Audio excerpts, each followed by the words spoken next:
లేదు. Do you have any proof? ఎందుకు లేదు? రుజువు ఉందా? ఎవిడెన్స్ ఉందా? ఒక్క నిమిషం ఆగండి. ఎన్ని వీడియోలు చూపించాలి మీకు? మీరు చెప్పండి. ఏ వీడియో ఎవరు మాట్లాడారు చెప్పండి. పర్టికులర్గా పలానా వ్యక్తి అని చెప్పండి. చాలా మంది మాట్లాడారు. అక్కడికి వెళ్ళి బీపీ రెడ్డి గారు మాట్లాడలేదా? అజయ్ బాబు గారు మాట్లాడారు. ఏమన్నాడు? క్రైస్తవ సమాజం నుంచి మేమంతా వచ్చిన, ముస్లిం సమాజం నుంచి బిఆర్ షఫీ గారు వచ్చారు, మరి హైందవ సోదరులు ఎందుకు రాలేదు అంటే వాళ్ళే చేసిరు అనే సందర్భాలు కూడా మాట్లాడేవారు. మరి దానికి ఎందుకు మాట్లాడారు నేను చెప్తా. ప్రతి దానికి నేను ఆర్ఎస్ఎస్ వాళ్ళు చంపేసి ఉంటారు, రీజన్ చెప్తాను. ఫుటేజ్ కూడా రిలీజ్ కాకముందే హమారా ప్రసాద్ అనే ఒక వ్యక్తి ఏం రిలీజ్ చేశాడు కామెంట్లో? ఆయన ఫేస్బుక్ లో ఏం పోస్ట్ ఏదైనా ఎక్కడన్నా తాగి చచ్చిపోయిండేమో అట్లే వస్తుంది, ఒకవేళ అట్లా చనిపోతే అట్లనే వస్తుంది రిపోర్ట్ అన్నాడు. చనిపోయింది పాస్టర్, పేరు మోసినటువంటి పాస్టర్. ఆయన ఎందుకు అసలు ఆ సస్పెక్షన్లో ఆలోచించాడు? ఆ డౌట్ ఎందుకు వచ్చింది? అసలు అప్పటి వరకు ఏది రాలేదు. పాస్టర్ అనే వ్యక్తి మంద అవుతారని ఆయన ఎక్కడన్నా చూసి ఉండొచ్చు, ఆయన ఎక్స్పీరియన్స్ చేసి ఉండొచ్చు. అలాంటి వ్యాఖ్యలు తప్పు కదా. ఇప్పుడు క్రైస్తవులు కొంతమంది ఆ మరణాన్ని తట్టుకోలేక హత్య ఏమో అంటేనే ఒప్పుకోవటం లేదే. అసలు ఏది తేలకముందే, అసలు ఇన్వెస్టిగేషన్ స్టార్ట్ అవ్వకముందే అతను ఏదో సిబిఐ ఇన్వెస్టిగేషన్ చేసినట్టుగా సిబిఐ ఆఫీసర్ లాగా తాగి తూలి పడిపోయి చచ్చిపోయింటారని ఎలా చెప్తాడు ఆయన?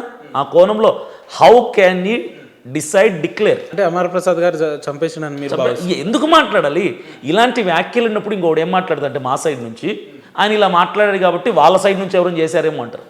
ఇవన్నీ పోకింగ్ అంటారండి, ఒకరినొకరు గోక్కోవటం. ఎవడి పని వాడు సక్రమంగా చేసుకుంటే చక్కగా ఉంటుంది. మీ పని మీరు సక్రమంగా చేస్తున్నారు? కన్ఫర్మ్ గా చేస్తారు. ఏం చేస్తున్నారు మీరు? మా పని అవతల వ్యక్తిని బదనాం చేయడం చేయట్లేదే. విజయ్ కుమార్ గారు ఏం చేస్తున్నారు? పొద్దున్న లేస్తే స్క్రీన్ల మీద, లేదంటే జాన్ పాల్ గారు ఏం చేస్తున్నారు? మీలాంటి వాళ్ళు ఏం చేస్తున్నారు? ఒకటండి, ఎందుకు మత విద్వేషాలు రెచ్చగొట్టే రకంగా పాస్టర్లు అందరూ మాట్లాడుతున్నారు? సిగ్నేచర్ టీవీ ముఖంగా నేను ఒకటే చెప్తున్నా, యావత్ క్రైస్తవ సమాజం అంతటికి నేను కెమెరాకి చెప్తున్నాను. నేను నా సిపిఎఫ్లో తీసుకున్నటువంటి ఫస్ట్ పాయింట్ ఏంటంటే, ఇక నుంచి డిబేట్లు ఆగిపోవాలి. ఒకరి మతాన్ని ఒకరు కించపరుచుకోవటం ఆపేయాలి. ఒకరి దేవుణ్ణి, ఒకరి దేవీ దేవతల్ని, ఒకరి గ్రంథాలని, ఒకరి నమ్మకాలని తిట్టుకోవటం, ద్వేషించుకోవటం, దూషించుకోవటం మానేయాలి. క్రైస్తవుల తరపునున్న పాస్టర్లు కానీ, హైందవుల తరపునున్న పెద్దలు కానీ ఒకరిని ఒకరు కించపరుచుకోకుండా, క్రైస్తవులు యేసుప్రభుని ప్రకటించుకుంటే, హైందవులు వాళ్ళ దేవుని ప్రకటించుకుంటే ఏ గొడవలు, ఏ సమస్యలు ఉండవు. ఇది నా సిపిఎఫ్ తరపున క్రిస్టియన్ ప్రొటెక్షన్ ఫోర్స్లో నా ఎజెండాలో ఫస్ట్ పాయింట్ ఇదే.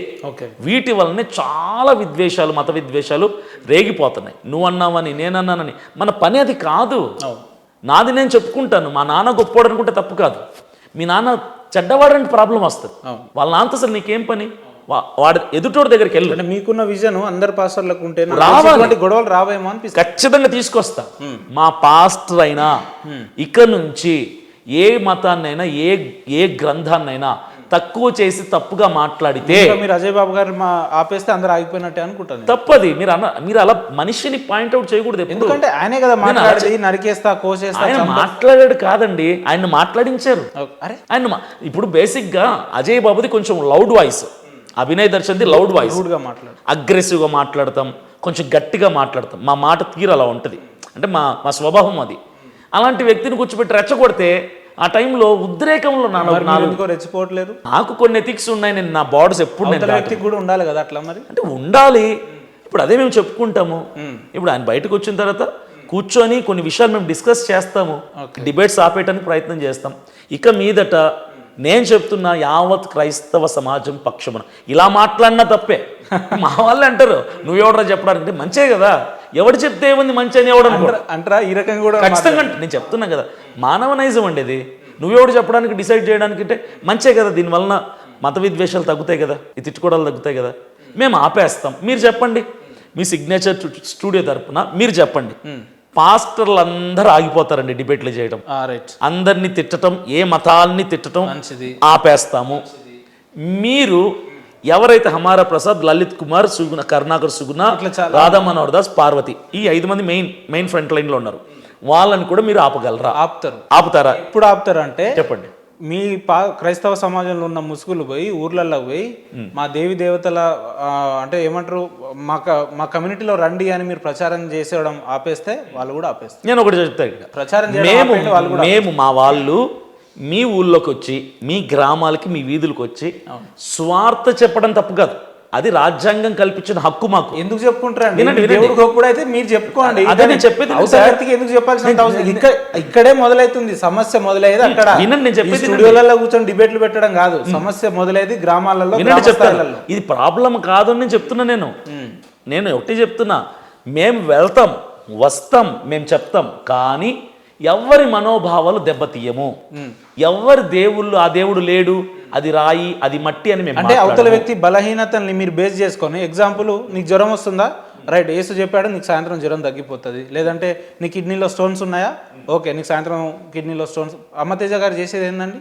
పాస్టర్ ముసుగులు ఆయన ఏం చేస్తున్నాడు మీకు తెలియదా? మీరు చెప్పండి ఏం చేస్తున్నాడు, మీరు చెప్పండి. తెలియదా అంటున్నా? నాకు తెలియదు, మీరు చెప్పండి. సుధాకర్ ఎవరు అంటే ఆయన లేస్తాడు. సుధాకర్ నీకు ఆర్థికంగా బాగా ఇబ్బంది ఉన్నావు, నాకు యేసు చెప్పిండు సాయంత్రం ఒక 5 లక్షలు మీ ఇంటికి వస్తాడని ఆయన ఆమెనని లబోదిబో మొత్తుకుంటాడు. ఆయన తుచ్ అంటాడు, టచ్ అంటాడు. ఏంది అంటే టచ్లు కాదు, నేను ఒకటి చెప్తాను. ఎవరు నమ్మాలన్నట్టు మీరు? ఇప్పుడు ఒకటే, మనుషులు దేవుణ్ణి నమ్మాలి.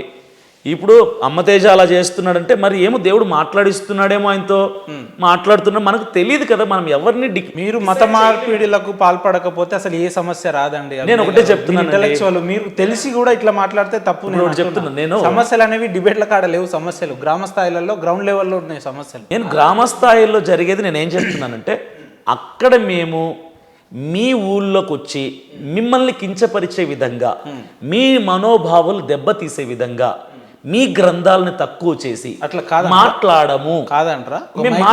వెహికల్ పెట్టుకొని మీ పాంప్లెట్లు పంచడం ఏందండి? మీ దేవుడు మంచోడు కాదని ఉంటుందా? మీ దేవుడు దేవుడు కాదు ఎందుకు మరి పంచడం ఎందుకు? ఎవరు చెప్పి మీకు? అది మాకు గవర్నమెంట్, మీరు రాజ్యాంగం ఇచ్చిన చెప్పి మీకోసం వెయిట్ చేసుకోవాలి అక్కడ. నేను చెప్తున్నా ఒకటే, మీరు కూడా రండి మా వీధుల్లోకి, డోర్ టు డోర్ వచ్చి కొట్టి, నా ఇంటి తలుపు కొట్టి మీ భగవద్గీత నాకు ఇవ్వండి, లక్షణంగా తీసుకుంటాను నేను. ఒకవేళ నాకు నచ్చకపోతే మాకు వద్దు సార్ అంటాను నేను, అంతే తప్ప ఎవరు రమ్మన్నారు నిన్న నేను అడగను. అది రాజ్యాంగం కల్పించిన హక్కు, కాన్స్టిట్యూషన్ మాకు ఇచ్చినటువంటి హక్కు, అంబేద్కర్ తీసుకొచ్చినటువంటి ప్రజా హక్కు. అది మీరు రండి, మేము తీసుకుంటాం. రోడ్డు మీద వెళ్తున్నానండి, హైందవ సహోదరుడు ఎవరో వాళ్ళ కరపత్రం ఇచ్చాడు, అందులో వాళ్ళ దేవుళ్ళ గురించి ఉంది, నాకు నచ్చితే తీసుకుంటాను, నచ్చకపోతే వద్దు బ్రదర్ అంట. అంతే తప్ప నాకెందుకు ఇస్తున్నావు నేను అడగకూడదు. ఇవ్వటం అతని స్వేచ్ఛ, అతని హక్కు, అతని స్వతంత్రం. తీసుకోవాలా లేదా అనేది నా ఇష్టం. అంటే మీరు ఇవ్వడం దీని వెనకాల అంతరార్థం ఏంటంటే మత మార్పిడి చేయడానికి వీళ్ళు ప్రలోభాలు పెడుతున్నారు అనేది మెసేజ్ బాగా వెళ్ళిపోతుంది. మత మార్పిడి ఇక్కడే మొదలవుతుంది సమస్య. ఒకటే అండి, మేము చేస్తుంది మత మార్పిడి కాదు. మత మార్పిడి చేస్తే మాకు ఒరిగేది తరిగేది ఏమి ఉండదు. మనుషుల బ్రతుకుని మారుస్తున్నాం, మనుషుల బ్రతుకుని మారుస్తున్నాం. మీరు ఈ రోజు సొసైటీలో సరండి మనుషుల బతుకులు. అభినయ్ గారు మీరు భలే నిజంగా కామెడీగా మాట్లాడుతున్నారు. మీరు ఎట్లా మనుషుల బతుకులు మీరు ఎట్లా మారుస్తారు చెప్పండి? ఎలా మారుస్తుంటే బైబిల్లో బోధించినటువంటి విధానాల్ని బోధించి మారుస్తుంది. ఇదే కల్వరి టెంపుల్ సతీష్ ఆరోగ్య ఫిజికల్ గా ఎవరికన్నా ఇబ్బంది ఉంటే నేను లైవ్ లో మంచి చేస్తా అని చెప్తాడు. ఆయనకి ఏమైనా ఇబ్బందులు వస్తే పోయి ఆ పంజాగుట్టలను మన ఏజీ హాస్పిటల్కి పోతాడు. నేను చెప్తాను, హైదరాబాద్ లో బోల్డ్ అని కార్పొరేట్ హాస్పిటల్స్ ఉన్నాయి, చాలా పెద్ద పెద్ద హాస్పిటల్స్ ఉన్నాయి. మీకు జ్వరమే వచ్చిందో పెద్ద జబ్బులు వద్దులండి, మీకు జ్వరం వచ్చింది హాస్పిటల్కి వెళ్తారు. హాస్పిటల్కి వెళ్ళి డాక్టర్ గారు నేను 10 లక్షలైనా ఖర్చు పెట్టుకుంటా, నాకు జ్వరం కన్ఫామ్గా 100% నయం చేస్తారని మీరు అగ్రిమెంట్లో సంతకం పెడతారా అంటే ఓకే అంటాడా, నో అంటాడా? డాక్టర్ కూడా ఒక క్యాన్సర్ పేషెంటో, ఎయిడ్స్ పేషెంటో, లేదా ఏదో జబ్బు గల వాడు వెళ్తే 100% బాగు చేస్తారు నాకు రాసియండి అంటే డాక్టర్ కూడా రాసేయడు, బయటికి పో అంటాడు. ఎందుకంటే డాక్టర్ చేతుల్లో ఉండదు, నా ప్రయత్నమే నేను చేస్తానంటాడు. హార్ట్ ఆపరేషన్, బైపాస్ సర్జరీ చేసేటప్పుడు లోపలికి వెళ్ళేటప్పుడు ఫ్యామిలీ మెంబర్స్ తో సంతకాలు పెట్టించుకుంటారు. ప్రయత్నం చేస్తలేరు కదా, ప్రయత్నం చేస్తున్నాం, పూర్తిగా నయం చేస్తున్నారండి.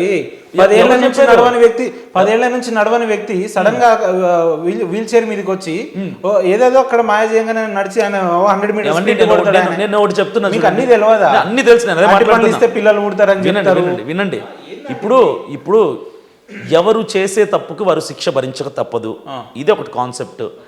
ఇప్పుడు ఎవరు వాళ్ళ స్వలాభాల కోసం తప్పులు చేస్తున్నారంటే అలాంటి వాళ్ళు శిక్షింపబడాలి. కరెక్ట్ పాయింట్కి వచ్చారు మీరు. నేను ఏమంటున్నా అంటే ఇదే అమ్మతేజ అనే వ్యక్తి కూడా బైబిల్ అనుసరిస్తాడు కదా, అటువంటి వ్యక్తులు అండి ఎగ్జాంపుల్ ఆయన ఎలివేట్ అవుతుంది, అటువంటి వ్యక్తులు కూడా బైబిల్నే నమ్ముతారు, ఇలాంటి వ్యక్తులు కూడా బైబిల్నే నమ్ముతారు. మీరేమో ఇంటెలెక్చువాలిటీ వైపు ఉంటారు, అటువంటి వ్యక్తులు ఎందుకో మరి ఈ రకంగా పనులు చేస్తుంటే మరి చెడు పేరు ఎవరికి వస్తుంది అన్నట్టు మొత్తం కమ్యూనిటీకే కదా వచ్చేది. కమ్యూనిటీకే వస్తుందంటే నేను సింపుల్ ఒకటి చెప్తున్నాడు, అమ్మతేజ గారని పర్టికులర్ ఆయన పేరు మనం ఎత్తి ఒక వ్యక్తి అంటాడు విగ్రహాధారణ చేయడం చేయడం బైబిల్లో లేదు, నేను విగ్రహాలు వలగొడతా అంటారు. లేదు అట్లెట్లా వలగొడతారు, మా విగ్రహాలు దాన్ని చేయాల్సిందే అని ఒక వ్యక్తి అంటాడు. లేదు ఒక చర్చిల ముందుకు పోయి ఆటపోతులు వస్తున్నారు, బోనాలు ఎత్తుతున్నారు, కొబ్బరికాయలు. ఈ సంస్కృతి ఎక్కడదండి? ఇవన్నీ మాట్లాడడం కరెక్ట్ కాదని నేను చెప్తున్నాను. ఇక క్రిస్టియానిటీలో కొంతమంది పాస్టర్స్ అట్టుపండి ఇస్తే పిల్లలు పుడతారు, అవి ఇస్తే పిల్లలు, ఏమో వాళ్ళు దేవుణ్ణి అలా నమ్మారేమో. అంటే దేవుని మీద వాళ్ళకున్న నమ్మకం ఆ స్థాయిలో ఉంటే మనం ఏం చేయగలుగుతాము? నమ్మనివ్వండి, దానివల్ల నష్టపోవడం నిజంగానే గొర్రెలు చేస్తున్నారేమో అంట నేను. సరే, మీరు ఇప్పుడు అమ్మతేజ గురించే చెప్పారు. ఆయన అంటున్నాడు అట్టుపండు తింటే పిల్లలు పుడతారు అంటున్నాడు. అట్టిపండు తింటే పిల్లలు పుడతారు అంటలేదేనా? దేవుని మీద విశ్వాసం ఉండి అట్టిపండు తినండి పిల్లలు పుడతారు అంటున్నాడు. ఇప్పుడు దాని మీద ఆయనకు అంత గొప్ప నమ్మకం ఉందేమో దేవుడి మీద. ప్రార్థన చేసి అట్టుపండు ఇస్తే పిల్లలు పుడతారు, ప్రార్థన చేసి వాటర్ ఇస్తే పిల్లలు పుడతారు ఆయన నమ్ముతున్నాడేమో. బియాండ్ ఉంది ఆయనకి, అంటే ఎక్కువ, అందరికంటే ఎక్కువ ఉందేమో విశ్వాసం. అవనివ్వండి. ఒకవేళ అసలు నమ్మకమే కాదనుకోండి, లేదంటే ఏదో ట్రాష్ అనుకోండి, ఏదో ఫేక్ అనుకోండి, అవనివ్వండి. ఎందుకండి మీలాంటి పాస్టర్లని క్రైస్తవ సమాజం కావచ్చు, లేదంటే ఇతర మతస్థులో ఉన్న వాళ్ళు ఎందుకు నమ్మాలి, బైబిల్ని ఎందుకు నమ్మాలంటే ఏం చెప్తారు మీరు ఒక మాటలో? ఒకటే సార్, నేను ఒకటి సింపుల్ ఒక ప్రశ్న అడిగితే మీరు ఆన్సర్ చెప్పండి నాకు. మీ ఊర్లో మీ గ్రామాల్లో మేము కరపత్రాలు పంచితే మీకు ప్రాబ్లం, బైబిల్ పంచితే ప్రాబ్లం, మా యేసు ప్రభు గొప్పగా చెప్తే ప్రాబ్లం. ఇదే మీరు మా దగ్గరికి వచ్చి అడిగే ఫస్ట్ క్వశ్చన్ ఏంటంటే, ఎవడిచ్చాడ్రా నీకు పర్మిషను ఈ ఊర్లోకి సువార్త చెప్పమని? ఎవడిచ్చాడు నీకు పర్మిషన్ కరపత్రాలు? అంటే you are coming to ask for the permission. అదే గ్రామంలో ఒక కిరాణా కొట్టు ఉంటుంది, ఆ కిరాణా కొట్టులో సిగరెట్లు అమ్ముతారు. అక్కడికి వెళ్ళి ఎవడిచ్చాడ్రా పర్మిషన్ సిగరెట్లు అమ్మడానికి అని ఎవడని అడిగాడు ఇప్పటి వరకు? సిగరెట్ల వలన బాగుపడతారా పాడైపోతారా? ఆరోగ్యాలు పాడైపోతాయి. అదే ఊళ్ళో సారా కొట్టు ఉంటుంది, వైన్ షాప్ ఉంటుంది. ఎవడైనా వెళ్ళి ఊర్లో 10 మంది మనిషి అవసరాలండి. అవసరాలా? మనిషి అవసరం సిగరెటా? ఎవరికి ఇష్టం వచ్చింది వాడు తాగుతాడు. ఇప్పుడు వాటి వల్ల సిగరెట్ ఇష్టం ఉంది వాడు తాగుతాడు. సినిమా థియేటర్కి వెళ్తే స్టార్టింగ్ లో చెప్పడానికి మీరెవరు? Smoking is injurious to health, consuming of alcohol is dangerous అంటారు. అంటే ఏంటి? తాగితే చచ్చిపోతావు, కాలిస్తే ఊపిరితిత్తులు కాలిపోతాయి. మరి అలాంటి ఆరోగ్యానికి ప్రమాదమయ్యే వాటికి మాత్రం మీరు ప్రశ్నించరు. ఎందుకు అమ్ముతున్నావు, ఎవడిచ్చాడు పర్మిషన్ అడగరు. మంచి మాటలు చెప్పడానికి మేము వస్తే మంచి ఇంకేం చెప్తారు. అవతల వ్యక్తి బలహీనతల్ని మీరు క్యాచ్ చేసుకొని ఆయనకు నీకు ఈ రకంగా ఇంట్లో ఇబ్బంది ఉంది, యేసుక్రీస్తుని నమ్మితే లేదా బైబిల్ని అనుసరిస్తే నీకు ఈ రకంగా జరుగుతుంది అనేసరికి అమాయక ప్రజలు అండి, అందరూ తెలుగులో మీ లెక్క నా లెక్క ఉంటారని కాదు కదా, ఈ రకంగా మత మార్పు. సార్ ఒకటే చెప్తున్నా సార్, సరే మీ పాయింట్కి నేను వస్తాను. మీరే ఉన్నారు, మీరు అమాయకులు. మీరు నేను చెప్తా ఎగ్జాంపుల్ ఫర్ సపోజ్ అనుకోండి, నేను అసలు అమాయకుడు. మీరు ఒక గ్రామంలో ఉన్నారు, మీకు అమాయకత్వం ఉంది, అంటే ఎవరేది చెప్పినా నమ్మే తత్వం మీకుంది. మీకు ఏదో సమ్ ప్రాబ్లం ఏదో ఉంది, అప్పు ఉందో ఏదో సమస్య ఉంది. నాలంటోడు ఎవడు వచ్చాడు బాగా మాటకారి, యేసు ప్రభుని నమ్ముకుంటే నీ అప్పు పోతుందో నీకు లోన్ వస్తుంది చెప్పాడు. సరేనే వచ్చేసారు. ఎక్కడికి వచ్చారు? చర్చికి వచ్చారు. అంతే కదా వచ్చేది, చర్చికి వచ్చారు. 4 రోజులు వచ్చారు, 10 రోజులు వచ్చారు, ఈ 4 రోజులు వచ్చారు, 2 నెలలు వచ్చారు. అప్పు పోలా, లోన్ రాలా, డిసీజ్ కూడా పోలా. మీరు ఏం చేస్తారు? వెంటనే వీడు చెప్పింది అబద్ధము, చర్చికి వెళ్ళినా ఏం కాలేదని చెప్పి మళ్ళీ ఏం చేస్తారు మీరు? Again you will go back to your community, again you will go back to your religion. మీరు వెళ్ళిపోతారు కదా, అట్లే వస్తున్నారు కదా, మరి వెళ్ళనివ్వండి. నేను అదే అంటున్నాను, మోసపోయి ఎవడు ఇక్కడికి వచ్చి పాంప్లెట్లు మీరు పంచుకున్నంత వరకు ఏం ప్రాబ్లం లేదండి. మీ దేవుళ్ళు సైతాన్లు, ఫోటోలు బయట చెప్తాను. నేను ఒకటి గ్రంథాలు సైతాన్లు ఉన్నాయి. సిగ్నేచర్ స్టూడియో తరపు నుంచి నేను ఒకటే చెప్తున్నా ఈ ముఖముగా, మా పాస్టర్లు, మా క్రైస్తవులు ఈ 2 రాష్ట్రాల్లో ఎవరైనా మీ గ్రామాల్లోకి, మీ వీధుల్లోకి వచ్చి మీ దేవుళ్ళు సైతాన్లని కానీ, మీ గ్రంథాలు అబద్ధమని కానీ, మీ దేవుళ్ళు రాళ్ళు బొమ్మలని కానీ ఎవడైనా మాట్లాడితే నాకు ఇన్ఫార్మ్ చేయండి, నేను కేసు ఫైల్ చేస్తాను. మీరు ఆన్ రికార్డ్ చెప్తున్నారు? ఆన్ రికార్డ్ చెప్తున్నాను, పూర్తి స్వేచ్ఛ వాయువులతో ఖచ్చితంగా చెప్తున్నాను, స్పృహతోటి చెప్తున్నాను. మా పాస్టర్లు క్రైస్తవులు ఎవడైనా వచ్చి మా గొప్ప చెప్పుకోవడం పక్కన పెట్టేసి మీ దేవి దేవతల కోసం తక్కువ మాట్లాడినా, తప్పుగా మాట్లాడినా, విమర్శించినా నాకు చెప్పండి. ఆ పాస్టర్, ఆ క్రైస్తవులు ఎవరైనా వాళ్ళ మీద నేను కేసు ఫైల్ చేస్తాను. కన్ఫామ్గా చెప్తున్నా, ఇది నేను కేసు ఫైల్ చేస్తాను. తప్పు ఎవడు చేసినా తప్పే, చట్టం ఎవడుకు చుట్టం కాదు. అజయ్ బాబు గారు ఇదే మాట, యేసుక్రీస్తు విగ్రహం ఏదైనా తీసుకొచ్చి పలగొడతాను అని అన్నాడు. ఈ మాట చెప్పి జైలుకి వెళ్ళిండు. మరి మీరు కూడా నేను కూడా కేసు ఫైల్ చేస్తా క్రిస్టియన్స్ మీద అని చెప్తున్నారు. మరి చేస్తాను, కొంచెం జాగ్రత్త ఉండాలి. ఖచ్చితంగా అండి. ఇప్పుడు తప్పు చేసినోడికి శిక్ష పడాలి. ఈ ఎవడైనా నీ హక్కేంటి, నీ దేవుని కోసం చెప్పుకో, అది నీ హక్కు, నీ స్వేచ్ఛ, నీ స్వతంత్రం. అవతల దేవుణ్ణి, అవతల నమ్మకాన్ని కించపరచడం నీ హక్కు కాదు.